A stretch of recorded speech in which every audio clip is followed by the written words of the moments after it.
আসসালামু আলাইকুম, welcome to my channel. আজকের একটা পারফেক্ট পুডিং রেসিপি দেখাবো। তো পুডিংটা বানানোর জন্য এখানে আমি আধা কেজি দুধ নিয়েছি। দুধটাকে চুলায় জাল করতে দিয়েছি। চুলায় ভালো করে জাল করে আধা কেজি দুধটাকে একটু কমিয়ে নিতে হবে, ভালো করে জ্বালিয়ে ঘন করে নিতে হবে। এরকম যখন বলক উঠে যাবে তখন হলো দুধটা সাইডে রাখতে হবে। আর এখানে লাগবে 2টা পাউরুটি, আর লাগবে হলো 3টা ডিম।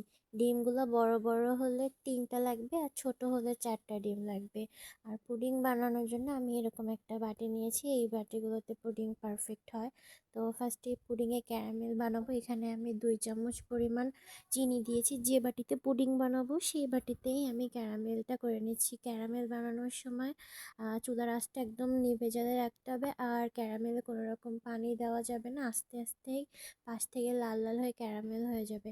আর এখানে ওই জাল করা দুধের ভিতরে আমি এখানে 2 কাপ পরিমাণ চিনি দিয়ে দিয়েছি। আপনারা যে যেরকম মিষ্টি খাবেন সেরকম চিনি দিয়ে দিবেন। আর ক্যারামেল হয়ে যাওয়ার পরে বাটিটাকে সুন্দর করে চারপাশ থেকে ঘুরিয়ে আমি ক্যারামেলটা ছড়িয়ে নিয়ে পাশে রেখেছি। আর এখানে একটা ব্লেন্ডারের জারে আমি দুধটা দিয়ে দিয়েছি। দুধটা ঠান্ডা হলে দিতে হবে। আর 3টা ডিম আমি আগে থেকেই হলো ভেঙে রেখেছি। এখানে দুধটাকে একটু ব্লেন্ড করে নিয়ে এবার আমি এর মধ্যে 3টা ডিমই দিয়ে দেব। 3টা ডিম দিয়ে আমি আবার এটাকে ভালো করে ব্লেন্ডার করব। ভালো করে ব্লেন্ডার করা হয়ে গেলে এরপরে আমি পাউরুটিগুলো দিয়ে দেবো। পাউরুটিগুলো আমি টুকরো টুকরো করে রেখেছি।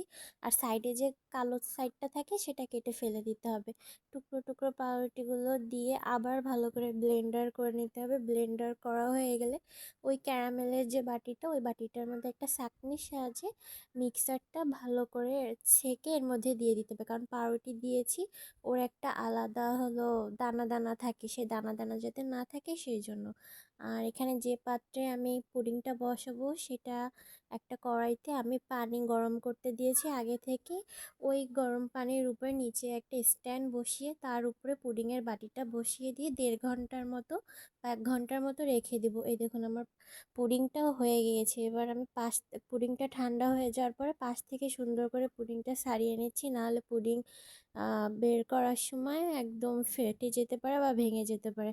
তো এই টাইমটা হলো একটা রিস্ক থাকে যে পুডিংটা কেমন হলো, ফেটে গেল না কি হলো। কিন্তু না, আমার পুডিংটা একদম পারফেক্ট হয়েছে, আপনারা দেখতেই পাচ্ছেন। এই দেখুন একদম কতটা পারফেক্ট একটা পুডিং হয়েছে। কখনো কোনো পাশ দিয়ে ফাটে নাই বা ভাঙেও নাই। দেখুন আমি কেটেও দেখিয়ে দিচ্ছি, অনেক সফট হয়েছে আর খেতেও অনেক মজা হয়েছে। তো আমার ভিডিওটা এই পর্যন্তই। ভালো লাগলে লাইক, কমেন্ট অ্যান্ড শেয়ার।